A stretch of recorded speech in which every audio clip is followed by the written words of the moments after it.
बिस्मिल्लाहिर्रहमानिर्रहीम। अस्सलाम वालेकुम नाजरीन, मेरा नाम है उस्मान फ़िरोज़। यूट्यूब चैनल है इन्फोग्राम 360 और आप देख रहे हैं सच क्या है। नाजरीन, एक नई मुलाकात, मामलात जो दरपेश हैं उनमें छुपे हक़ाइक़ क्या हैं और सच क्या है, वो आपके सामने लेकर आज फिर हाज़िर हुआ हूँ। तो नाजरीन, सबसे पहले एक बड़ा दंगल जो नया है और पाकिस्तान के सबसे बड़े हलके में है, थरपारकर। जी हाँ नाजरीन, उसकी बात करेंगे कि वहाँ पर कौन जीता और किसको मुँह की खानी पड़ी दोबारा से, क्या मुहर्रकात थे, क्या मसाइल थे और क्यों एक बार फिर हार का मुँह देखना पड़ा। और इस साथ साथ नाजरीन ये भी कहेंगे कि एक हमाकत के ऊपर दूसरी हमाकत। नाजरीन, कहा जाता है कि मुश्किलें इतनी पड़ी कि आसान हो गई, लेकिन इस वक्त सूरत हाल ज़रा मुख्तलिफ है कि हुकूमत वक्त पर इतनी मुश्किलात पड़ी हैं लेकिन आसान नहीं हो रही क्योंकि हमाकतें हैं। तो नाज़रीन, इसके साथ साथ हम इस वीलॉग का हिस्सा बनाएंगे कुछ कहानी के वो हिस्सों को जो डस्का NA-75 में हुए, जो आपसे अभी तक आपके सामने आश्कार नहीं हो सके, उन पर भी थोड़ी सी रोशनी डालेंगे और कितना मुश्किल में पड़ गई है, यानी एक गले का फंदा कैसे साबित हो रहा है हुकूमत के गले में ये हल्के का इंतखाब। तो नाजरीन, सबसे पहले बात करेंगे हम थरपारकर की, जो पाकिस्तान का सबसे बड़ा हल्का है नाजरीन, और हल्का नंबर है 221 थरपारकर। यहाँ पे क्या था नाजरीन, यहाँ पे ये था कि दो बड़े लोग, दो बड़ी जमातें आमने सामने थी। दो बड़ी जमातें जो सिंध के इलेक्शन में पहले साथ साथ थी, और हुआ वो डिटेल देख लेते हैं। डिटेल ये थी कि PTI वर्सेस पीपल्स पार्टी। एक बार फिर थोड़ा सा रिमाइंड करते हैं बात को, परसों की सूरत हाल देखते हैं और उससे पहले जो इलेक्शन हुई उसकी सूरत हाल देखते हैं। तो नाज़रीन, सिंध में इससे पहले दो ज़िमनी इंतखाब हुए और दोनों ज़िमनी इंतखाब, इससे पहले मैं वीलॉग कर चुका हूँ, दोनों ज़िमनी इंतखाबात में जो है वो पाकिस्तान तहरीक इंसाफ को बुरी तरह शिकस्त हुई और कोरा निकला। अवाम की जो इलेक्शन की जो रिज़ल्ट थे वो पीपल्स पार्टी के हक़ में आ गए। नाज़रीन, इस वक्त थरपारकर में कोई मुख्तलिफ बात नहीं है। थरपारकर में मुख्तलिफ बात ये नहीं है कि पीपल्स पार्टी का मुकाबला पाकिस्तान तहरीक इंसाफ के बड़े उम्मीदवार से था। दोनों का मुकाबला हुआ और ये जो नाज़रीन हल्का है ना थरपारकर, इसकी एक खूबसूरती ये है कि एक तो इसमें वोटर जो है वो 2,80,000 के करीब वोटर्स हैं और 2,80,000 वोटर्स में ख़ास कर जो सियासत होती रही है इस मैदान पर वो बहुत पुरानी है। इंटरनेशनल सिनेरियो से लेकर पाकिस्तान में भी हर बंदा और हर पार्टी ने हमेशा जो अपोजिशन की है वो थरपारकर पे रख के इस तरह की है कि वहाँ पे अमवात बहुत ज़्यादा है, वहाँ पे गुर्बत बहुत ज़्यादा है, वहाँ पे पानी की किल्लत, वहाँ बहुत सारे मसाइल हैं जिनको लेके बार बार अपोजिशन ने, जो भी हुकूमत आई है उसके अगेंस्ट जो भी अपोजिशन है उसने ये बात हमेशा उठाई। तो नाजरीन, इन सारी बातों को देख के, जिस तरह पहले मैंने अपने व्लॉग में बताया था कि सिंध में पानी खड़ा होने से लेकर, सिंध में प्रोटेस्ट से लेकर, सिंध के खड्डों से लेकर, सिंध की तमाम सूरत हाल को बहुत हाईलाइट किया अपोजिशन की तरफ से, लेकिन रिज़ल्ट क्या निकला? क्योंकि काम नहीं था, रिज़ल्ट ये निकला कि जीत एक दफ़ा फिर भुट्टो की जमात गई। यहाँ भी ये हुआ, यहाँ भी ये हुआ कि अब भी इस वक्त गैर हतमी और गैर सरकारी नताइज के मुताबिक थरपारकर के हल्के में इस वक्त भी पीपल्स पार्टी ने विन किया। नाजरीन, दो चार बातें बड़ी इम्पोर्टेंट वो ये थी कि पाकिस्तान तहरीक इंसाफ के जो उम्मीदवार थे उन्होंने इलेक्शन कमीशन को शिकायत दर्ज कराई कि यहाँ पे पोलिंग में धांधली हो रही, कि इलेक्शन कमीशन ने इस इल्ज़ाम को मुस्तरद कर दिया। मुस्तरद कर दिया तो तहश में आके किया क्या, ये बहुत दुख भरी बात है। किया ये कि नाजरीन वहाँ पे पोलिंग स्टेशंस को आग लगा दी।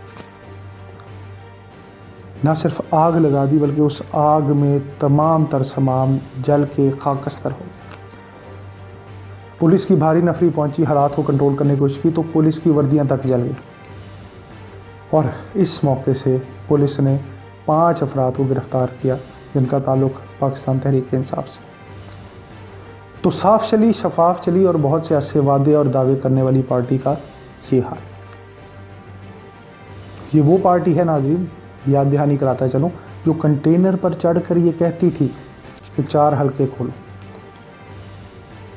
ये वो पार्टी है जो ये हमेशा से कहती आई है कि धांधली बर्दाश्त नहीं की जाएगी, धौंस बर्दाश्त नहीं किया जाएगा, रियासत मदीना होगी, इंसाफ का लम ऊपर उठाएंगे।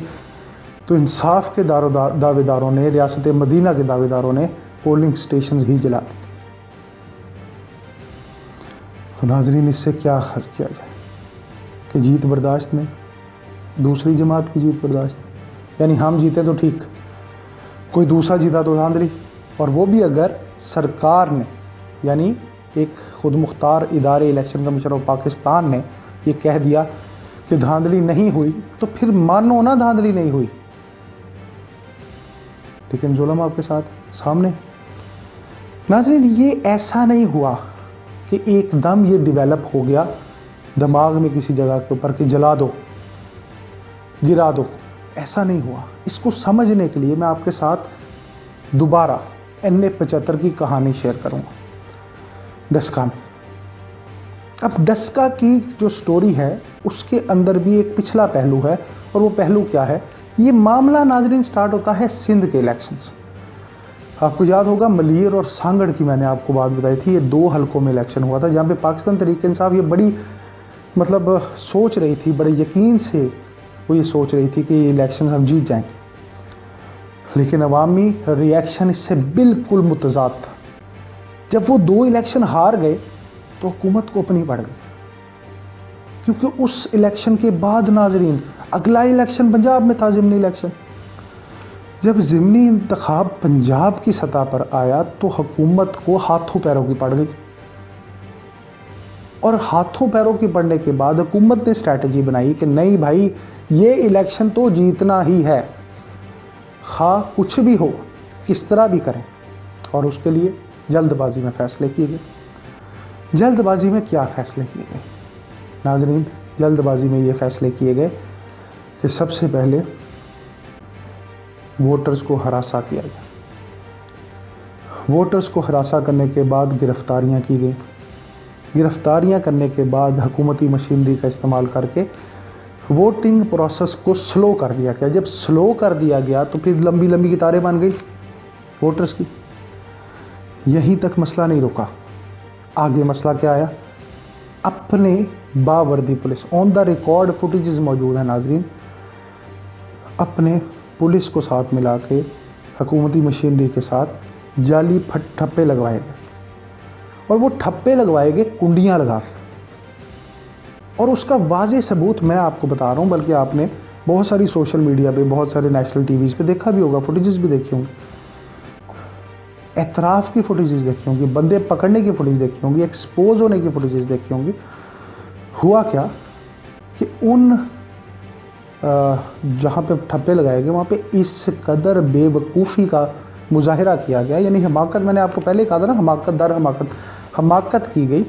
वो कैसे हमाकत की गई कि अगर for example it's a fact कि 1165 जो है वो वहाँ पे वोट कास्ट हुए हैं, तो सारे के सारे PTI को गए। भाई ये कैसे पॉसिबल?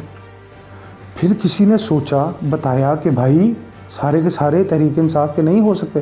तो फिर क्या किया? बहुत बड़ा दरिया दिल करके 14 माइनस कर दिए, 65 के हिस्से को काट ही दिया। नाज़रीन, हमाकत, मतलब क्या कर रहे हैं? आपको लगता है आवाम बेवकूफ़ है? वो मान लेगी इस बात को। 5 बजे के बाद गिनती का सिलसिला शुरू हुआ और 7:30 बजे तक रिज़ल्ट आने शुरू हुए। तो रिज़ल्ट बिल्कुल इन तमाम तर तैयारियों के बावजूद मुस्लिम लीग नून के हक़ में थे। जब जैसे ही हक़ में हुए तो फिर हमाकत जहन में आ गई, जल्दबाजी जहन में आ गई, कहा रिज़ल्ट रुकवा दो। जब रिज़ल्ट रुकवा दिए गए 7:30 से 11 बजे तक, तो अवाम सड़कों पे आ गई, पोलिंग स्टेशंस के बाहर आ गई, ऑपोजिशन भी बाहर आ गई। जब ये मामला कंट्रोल नहीं हुआ तो 11 बजे रिज़ल्ट देने शुरू हो गए, और इतनी तेज़ी से रिज़ल्ट आए, तकरीबन 300 से ऊपर पोलिंग स्टेशन से, 322 गालिबन, इतने पोलिंग स्टेशंस के 300 के नताइज 11 बजे के बाद आने शुरू हुए तो नाजरीन वाज़े बरतरी हासिल हो गई PMLN की खातून को। और जब उन खातून ने तकरीबन 1.5 लाख वोट ले लिए तो हुकूमत की तो जैसे मत्ती मारी गई, यानी उन्होंने अपना कंट्रोल लूज़ कर दिया। उन्होंने मज़ीद बचकाना हरकत की, और बचकाना हरकत की और वो ये की कि 20 के 20 रिटर्निंग अफसर उठा लिए। अब यहाँ तक भी स्टोरी ख़त्म नहीं हुई, इससे आगे बात है। 20 रिटर्निंग अफसरान को, अमले को अगवा करने के बाद उन्होंने जवाज़ क्या दिया? जवाज़ ये दिया नाज़रीन, धुंध के बाइस नतीजा नहीं वक्त में मिल सका। इससे ज़्यादा बचगाना बात क्या होगी नाज़रीन? यानी PTI वाले मतलब के आला ओहदेदारों ने जो वजह बताई वो धुंध बताई, जबकि जो सेंटर है उससे कोई भी पोलिंग स्टेशन 15 किलोमीटर से ज़्यादा नहीं है। तो नाज़रीन 15 किलोमीटर का जो फासला है वो शायद बहुत डेंस धुंध भी हो ना, तो उसमें भी घंटे 1.5 के से ज़्यादा नहीं है। और ख़ासकर उस वक्त तो गाड़ियाँ भी नहीं होती, ट्रैफिक का मतलब फ़्लो भी इतना ज़्यादा नहीं होता। तो क्या बचगाना हरकत, मामला यहाँ भी ख़त्म नहीं हुआ। इसके बाद क्या किया उन्होंने? इसके बाद ये किया कि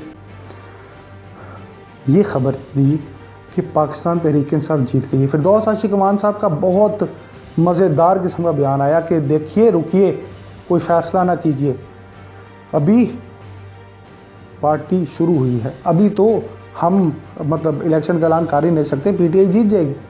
बल्कि उनके एक ओहदेदार ने तो बाकायदा ऐलान भी कर दिया।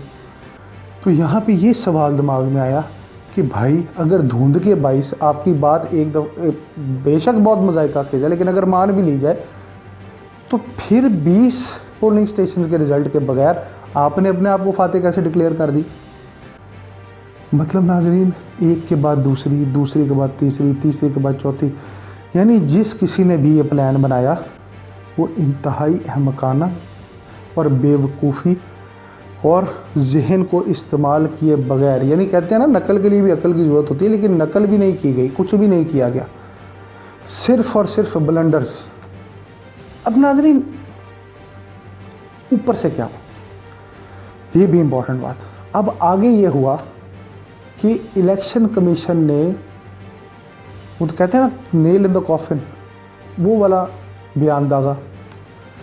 इलेक्शन कमीशन ने नाजरीन ये कहा कि वाज़े तरीन धांधली या वाज़े तरीन मिसमैनेजमेंट इस इलेक्शन में देखी गई। और तो और जब उन्होंने ये कहा कि हमारे 20 रिटर्निंग अफसर नहीं पहुँचे तो हमने IG साहब और मुख्तलिफ लोगों को फ़ोन किया तो किसी ने हमारा फ़ोन भी उठाने नहीं पसंद किया।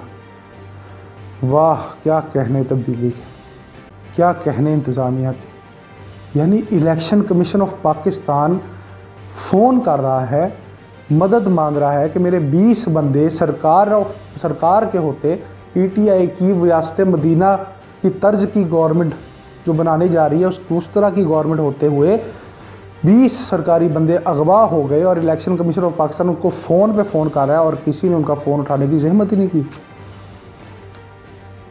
इस सारी सूरत हाल से नाज़रीन क्या समझ आती है? हवाम को बेवकूफ़ बनाया गया। सच तो बिल्कुल अया है, बिल्कुल सामने है, इतनी सी बात समझ नहीं आती और ये सारा बखेड़ा करने के। अब ये सारी सूरत हाल में अगर इलेक्शन कमीशन, अब मैं आपको इसकी कंडीशंस बताता हूँ, अगर इलेक्शन कमीशन ऑफ पाकिस्तान इसके ऊपर कानूनी का चाराजोई कर लेती है तो हुकूमत के लिए फंदा बन जाएगा नाज़रीन। हुकूमत नहीं बच सकेगी इस एलिगेशन से, इस फ्रॉड से। और इसके साथ साथ 2 बंदे हलाक जाँ बहक भी हुए, मुतअद्दिद ज़ख्मी हुए, फायरिंग के वाक़यात एक ही मोटरसाइकिल पे 3 दफ़ा मुबैना तौर। तो नाज़रीन इसकी बुखलाहट भी सामने आ गई। और हुकूमत तो खैर क्या बात, ये सारी बातों से आपको क्या लगा? इसके बाद नाज़रीन क्या हुआ, इससे ही अगले दिन मामला था थरपारकर का। अब थरपारकर का मामला मैंने जैसे आपके साथ ने पहले रखा है, तो थरपारकर में क्या हुआ, तैश में आके तहरीक इंसाफ ने आग लगा दी। ये किस किस्म की गवर्नमेंट बना दी, किस किस्म की स्ट्रैटेजी हुई, अब इसके पीछे कौन है, ये सारी बातें दो तीन डायरेक्शन में इशारा कर रही हैं।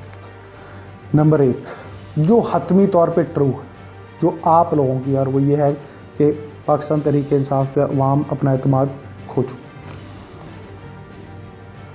दूसरी बात, अब अवाम इनके साथ नहीं, इस ज़िमनी इलेक्शन के मुताबिक। तीसरी बात ये, कोई प्लान बना जिसको तब्दील किया गया हुकूमत से संभलाने। चौथी बात, ये सूरत हाल किसी ने जानबूझ के डेवलप की ताकि हुकूमत लेट डाउन हो सके। आखिरी बात शायद मानने में नहीं आती, क्योंकि कोई भी गवर्नमेंट, कोई भी रियासत की हुकूमत इस कदर बेवकूफ़ नहीं हो सकती। तो नाजरीन, इन तमाम हक़ाइक़ और सच के साथ जानिए, सोचिए, क्योंकि पाकिस्तान आपसे